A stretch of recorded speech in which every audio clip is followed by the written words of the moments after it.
La Fondation Nundi, en partenariat avec ICT University, a procédé ce 25 novembre 2024 à la remise des certificats de fin de formation aux victimes de violences basées sur le genre. La joie des lauréats dit tout. Ça montre qu'ils ont reçu une bonne formation et certainement ils sont comblés.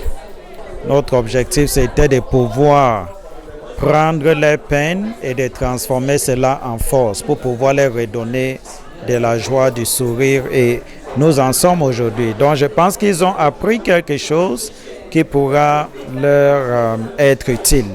L'auditorium Georges Barrica de l'université a abrité cette activité. Couronnement de près de 2 mois de formation en infographie, secrétariat bureautique et en intelligence artificielle. Portée par la Miss Cameroun 2024, Noura Raissa Ndjikam, au travers de sa fondation Nundi, elle est satisfaite du rendu. Je suis très émue parce que c'est un projet qui me tenait vraiment à cœur et qui me tient toujours à cœur. Je suis fière de voir ces apprenantes engagées. Nous n'abandonnerons pas et nous continuerons davantage à soutenir nos sœurs qui ont été victimes de violences, car la vie c'est devant, comme on dit toujours. Je remercie vraiment ICT University pour cette formation de qualité. Au total, une vingtaine de jeunes victimes de violences de tout genre qui sortent bénéficiaires de cette formation. J'avais tellement hâte de recevoir ce diplôme-là et ça me fait vraiment plaisir parce qu'aujourd'hui je peux déjà faire quelque chose que je ne faisais pas avant. Donc c'est vraiment un plaisir. Merci à ICT University, merci à la Fondation Nundi passant par Miss Cameroun. Vraiment contente, très heureuse à la fin de cette formation. Je remercie vraiment la Miss pour tout ce qu'elle a fait pour nous, pour tout ce qu'elle a fait pour que nous puissions bénéficier de cette formation. Je suis vraiment contente, j'ai beaucoup appris durant cette formation. Vraiment, je ne sais même pas ce que je vais vous dire, tellement je suis émue, tellement je suis fière de moi, je suis fière de Noura Jikam, notre Miss Cameroun. Vraiment, je suis très contente. La formation en elle s'est très bien déroulée. L'apprentissage est terminé, les regards sont fixés sur les projets futurs.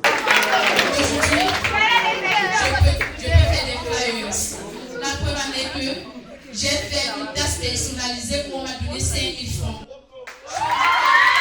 La suite, c'est comme je vous ai dit, moi je fais dans la restauration, donc beaucoup plus dans le yaourt. Donc le but pour moi est de créer ma marque. Voilà, et donc pour l'instant, je suis encore, on va dire, au four et au moulin. Et aussi de créer mon propre logo parce que j'ai appris à faire des logos. Avant, je demandais à quelqu'un d'autre de faire des flyers pour moi. Donc je vais faire mes propres flyers.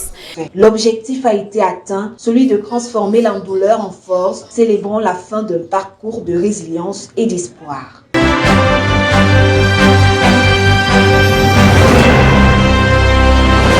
There were about 20 of them, young girls of various ages, that received their end of training attestation this November 25 at the ICT University campus here at Mesasinyo, Zwatupsi. For about 2 months, the participants were trained on various ICT domains, amongst which graphic design and maintenance. This thanks to the collaboration between the ICT University and the Nunji Foundation, headed by Miss Cameroon 2024, that led to the holding of the free educational support for victims of violence. Participants at the end of this training expressed their joy.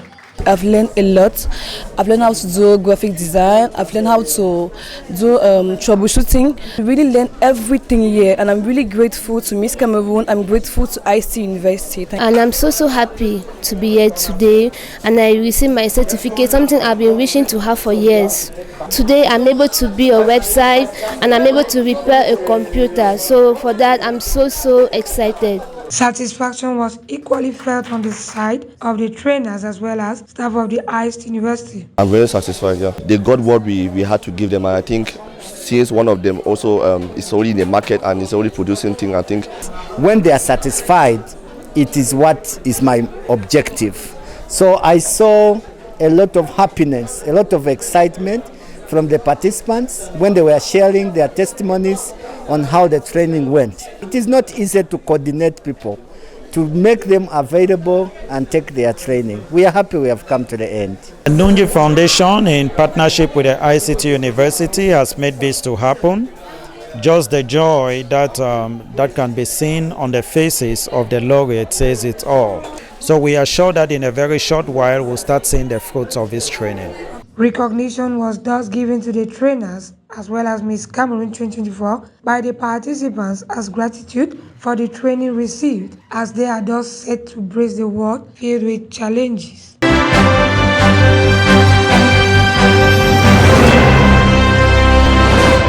Les travaux en marge de la session budgétaire se poursuivent au Palais des Congrès de Yaoundé. À cet effet, ce lundi 25 novembre 2024, 2 rapports ont été adoptés. Le premier est le projet de loi numéro 2065/PJL/AN portant loi de règlement de la République du Cameroun pour l'exercice 2023. C'était au cours des travaux sur le forum d'échange entre les membres de la Commission des finances et du budget et les membres de la Chambre des comptes de la Cour suprême. La séance a été présidée par l'honorable Modimbo Rosette, épouse Ayayi, présidente de la Commission des finances et du budget. Le deuxième rapport adopté était le projet de loi numéro 2062/PJL/AN relatif à la protection des données à caractère personnel au Cameroun. L'adoption de cette loi a concerné la Commission des lois constitutionnelles, droits de l'homme et des libertés. L'honorable Zondol a présidé cette séance.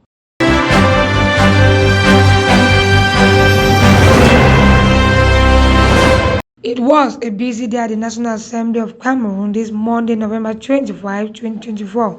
The day's activities began with the 30th Exchange Forum between members of the Finance and Budget Committee of the National Assembly and the Audit Bench of the Supreme Court.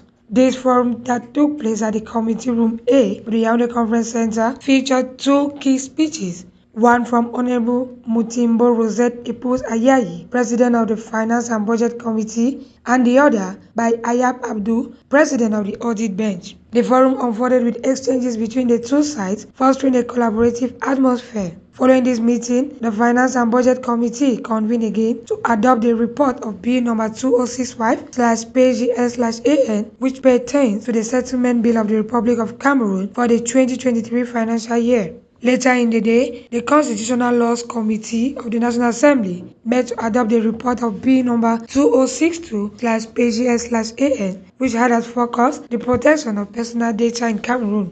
The National Assembly's activities witnessed participation from its members, a trend that has been consistent since the session began. In addition to that, the Deputy Secretary General number 1, Abdullahi Dauda, and Deputy Secretary General number 2, Justice Godwin Okia Mukete, provided invaluable assistance to their members throughout the day.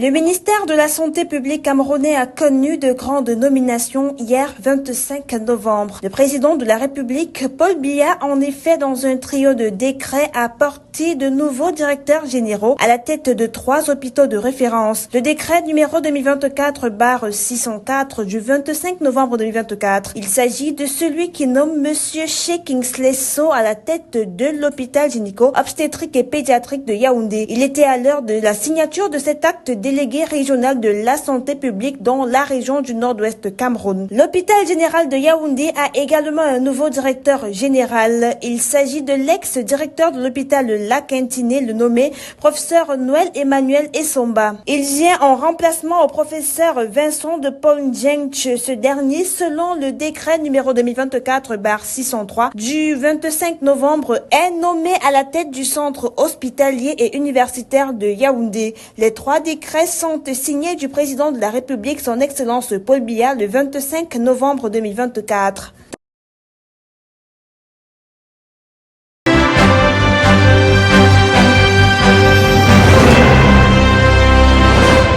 À l'étranger, à présent, allons en République démocratique du Congo où le Mpox continue de faire des ravages. Les cas d'infection ne cessent d'augmenter avec en appui les défis opérationnels persistants. À cet effet, l'Organisation mondiale de la santé a décidé de maintenir son niveau d'alerte maximal dans le pays et ses voisins. Au Kenya, à présent, la police a dispersé une marche pacifique organisée à l'occasion de la journée internationale pour l'élimination de la violence à l'égard des femmes. Hier, 25 novembre, dans les rues de Nairobi, capitale du pays, les manifestants brandissaient des pancartes et scandaient des slogans de soutien. Ils ont été confrontés au gaz lacrymogène des forces de l'ordre. Enfin, en Libye, une brigade de militaires a annoncé avoir intercepté 300 personnes qui s'apprêtaient à traverser la Méditerranée pour rejoindre l'Europe. Brigade 444 qui opère dans le désert, selon le communiqué, a précisé qu'elle multipliera les efforts pour lutter contre les passeurs accusés de trafic d'êtres humains.